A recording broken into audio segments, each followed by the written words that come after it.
Hello students, welcome to all. आज हम class 10 की एक्सरसाइज 8.4 का थर्ड पार्ट करेंगे।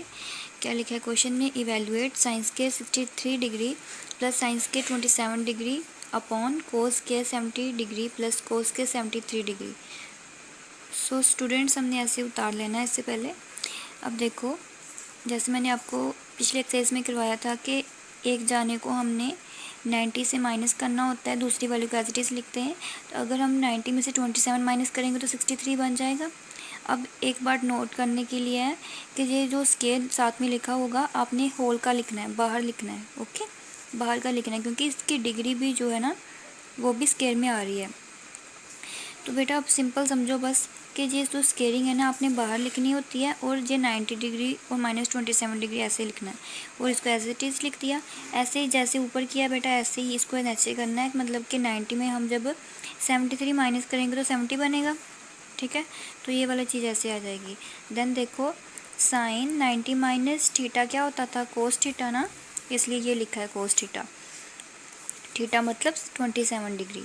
अब देखो 27 डिग्री जो है, जो ये वाली डिग्री का है वो तो ऐसे आ जाएगी ना, एक एज इट इज़ आती है।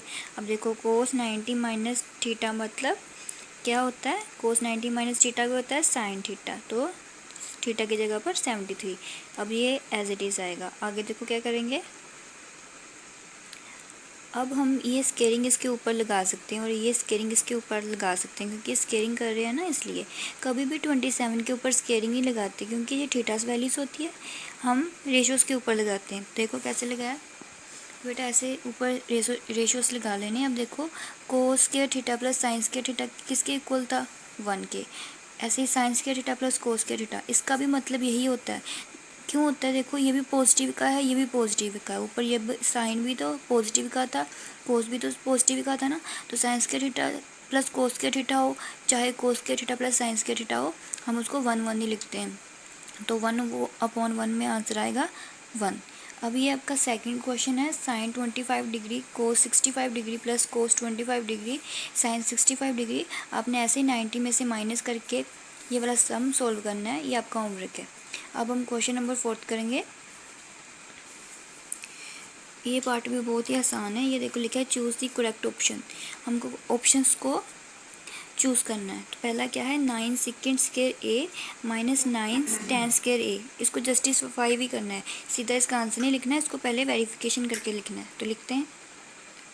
तो ये हमारी स्टेटमेंट थी 9 सेकेंड स्क्वायर ए माइनस 9 tan स्क्वायर ए। अब इसमें भी 9 है, इसमें भी 9 है, तो 9 कॉमन ले लिया, बाकी अंदर लिख लिया। तो सेकेंड स्क्वायर ए माइनस tan स्क्वायर ए की वैल्यू क्या थी? 1 थी। तभी मैं बोल रही थी ना कि जो ट्रिग्नोमेट्री रेशियो, ये चैप्टर है ट्रिग्नोमेट्री का, ये सभी फॉर्मूलाज के ऊपर डिपेंड करता है। अगर आपको फॉर्मूलाज नहीं आते तो ये कभी भी ये आपको एक्सरसाइज नहीं आएंगी। ओके, ट्रिग्नोमेट्री कभी नहीं आ सकती अगर आपको फॉर्मूलाज नहीं आते। तो प्लीज़ स्टूडेंट्स, रिक्वेस्ट है कि अगर आपको अच्छे से ट्रिग्नोमेट्री करनी है तो फर्स्ट ऑफ ऑल आपको अच्छे से फॉर्मूलाज आने चाहिए। फॉर्मूले पर ही बेस है और calculation. Second square theta minus tan square theta क्या होता है? 1 होता है, इसलिए मैंने वहाँ पर 1 लिखा है। और 9 1 जा 9, और 9 किस ऑप्शन में था? बी वाले के ऑप्शन पे, इसलिए यहाँ पर लिखा है कि बी इज़ करेक्ट। अब सेकंड वाला देखो, 1 plus tan theta plus second theta 1 plus cot theta minus cosecant theta. देखो 1 प्लस tan थीटा को हमने क्या लिख दिया? Sine upon cos. अब आप पूछोगे कि मैम आपने बोला था tan is equal to 1 by cot भी होता है और साइन बाई कोस भी होता है, तो हमको कैसे पता चलेगा कि किस टाइम कौन सा लगाना है? तो इस केस में क्या करना है, अपने साथ वाला देख लेना होता है कि उसमें क्या लिखा हुआ है। उसका भी कुछ बनता है ना, 1 अपॉन कोस वाला। जैसे कोस थी मम्मा, आपने मम्मा, मैंने आपको मम्मा वाली दी थी ना एग्जांपल, कि कोस थी है मम्मा, आपको कोस सीखो, है ना। तो उसमें देख लेना कि साथ वाला कौन है, मतलब उसके नीचे भी कोस आ जाए और इसका भी कुछ करने पर tan का नीचे कोस आए। तो मुझे पता है tan का भी कोई फॉर्मूला होता है जिसके नीचे कोस आ जाता है और इसके नीचे भी कोस आ जाएगा। तो आगे जब हम एलसीएम लेंगे तो आसानी होगी, इसलिए मैंने इसका साइन अपॉन कोस लिया। ये आपको थोड़ा सा मतलब कि समझ के करना पड़ेगा, ठीक है।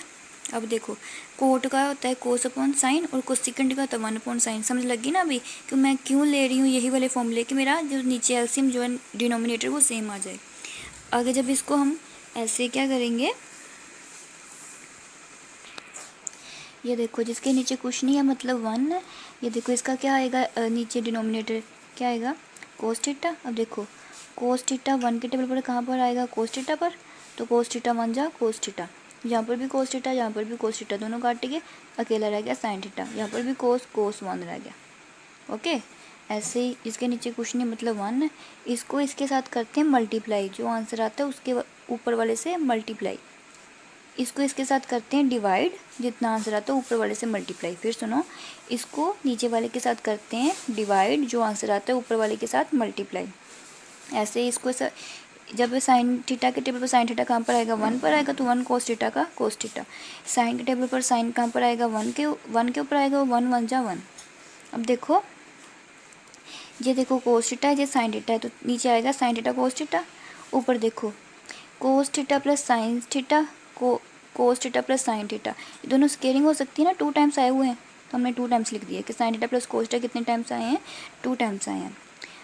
+1 -1 -1 कैसे आएगा, ये देखो ये सारे टर्म को a मान लो, ये टर्म को b मान लो, ऐसे इसको a मान लो, इसको b मान लो। बेटा a प्लस बी और a माइनस बी क्या होता है a² माइनस बी स्क्वायर ना, उससे भी ये आ सकता है। ठीक है, तो लिखा है a² माइनस बी स्क्वायर, ये वाला b स्क्वायर। आगे नेक्स्ट करो, इसमें देखो इसका क्या फॉर्मूला लग रहा है a² plus b square whole का फॉर्मूला लग रहा है, तो वो लगाना है बस। देखो a² plus b square plus 2ab -1 as it is आएगा, नीचे sine theta cos theta. Sine square theta plus cos square theta क्या होता है 1, तो इसमें 1 लिख दिया, बाकी एज इट इज़ लिखता है सभी। देखो ये प्लस का 1 है, ये नेगेटिव का 1 है, तो ऐसे काटा जाएगा दोनों। ठीक है, ये हम ऐसे ही लिख लेंगे। ठीक है, जो बच गया वैसे लिख लेंगे। ऊपर भी साइन थीटा कोस थीटा था, नीचे भी कोस थीटा साइन थीटा था, दोनों काटेंगे तो अकेला आ गया 2। तो अपने ऑप्शंस में देख लेना है कि 2 कहाँ पर लिखा है, सी इज़ द राइट ऑप्शन। अब आपका ये 3rd और 4th जो है ये आपका होमवर्क है, ये आपने खुद से करने हैं। Okay bye.